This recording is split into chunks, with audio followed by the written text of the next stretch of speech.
Real cases that inspired horror movies. We like to believe horror movies are just stories, products of a screenwriter's imagination, born in the dim corners of Hollywood studios. But sometimes the truth is far more terrifying than fiction. Behind the masked killers, haunted houses, and gruesome slayings, there are real names, real families, real victims. This is not about the movies. This is about the blood-stained pages of history they were based on. These are the stories too horrifying to forget. And once you hear them, you'll never look at your favorite horror film the same way again. The Monster of Plainfield, Ed Gein. In the quiet town of Plainfield, Wisconsin, 1957, police walked into what would become the most infamous house of horrors in American history. What they found inside defied imagination.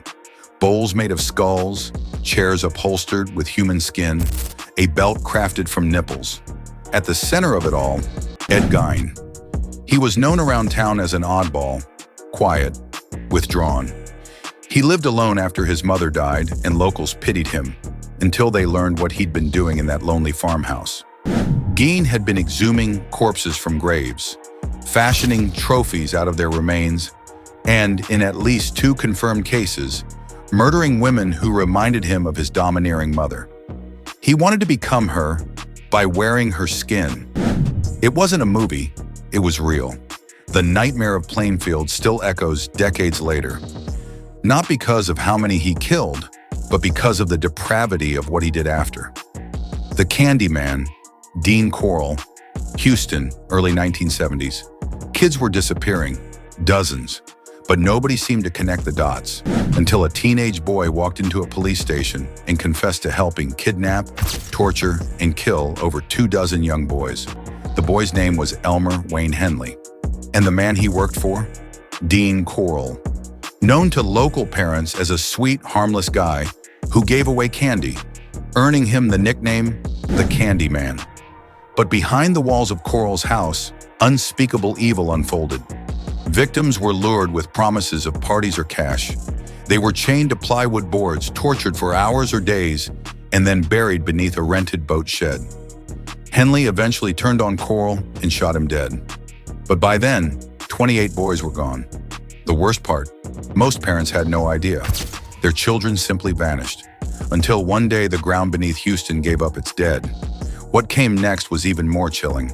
Police uncovered handwritten logs, photos, and mementos from the victims. Henley claimed he was brainwashed.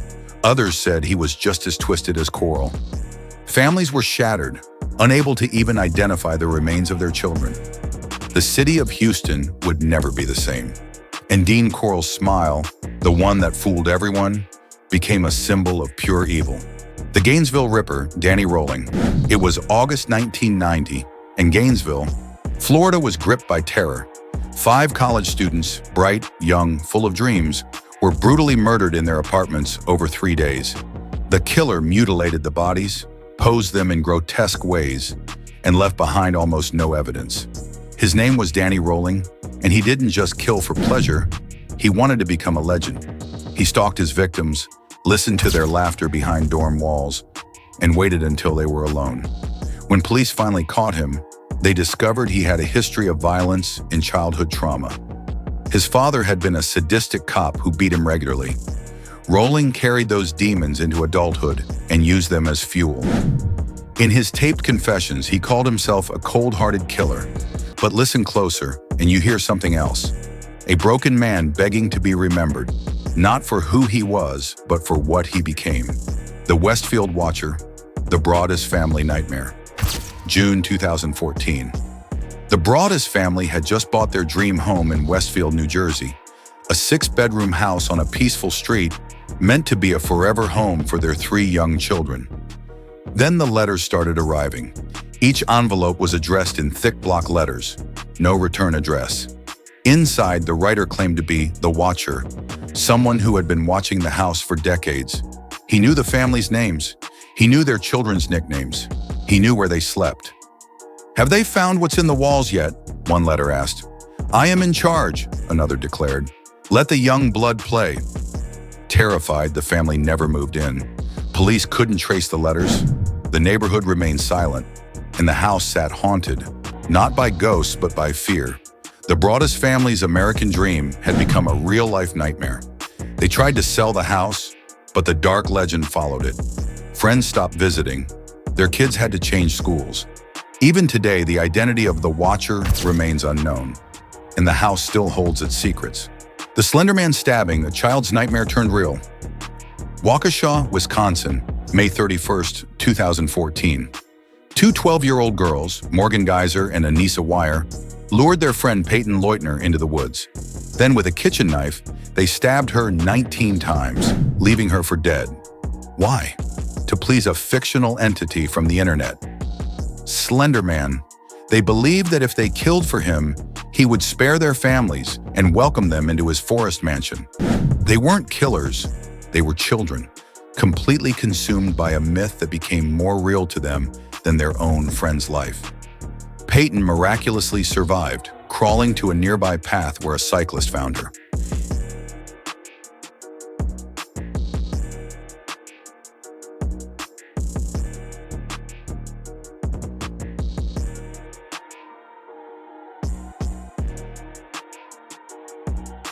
The attackers were arrested. The case became a media storm, but beneath the headlines was something darker, a question of innocence twisted by obsession. When imagination becomes delusion, what is a child truly capable of?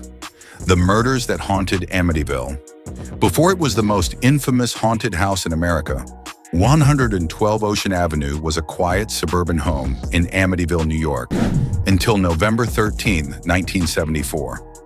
That night, Ronald DeFeo Jr. took a rifle and murdered his entire family, parents and 4 siblings, while they slept. He claimed voices in the house told him to do it, that something evil had taken hold of him. A year later, the Lutz family moved in. Within weeks, they fled, claiming to experience supernatural terror. That became the story the world knew. But at the heart of it was a real, brutal massacre that left 6 people dead in their beds. The horror of Amityville began not with ghosts, but with a boy and a gun and a family that never saw it coming. The Toolbox Killers, Bittaker and Norris, 1979, California. 2 men, Lawrence Bittaker and Roy Norris, set out on a killing spree that even seasoned detectives called the most disturbing case they'd ever seen. They drove a van, nicknamed Murder Mac. Inside was a toolbox filled with pliers, ice picks, sledgehammers. They kidnapped 5 teenage girls, tortured them, recorded their screams, played the tapes for their own pleasure.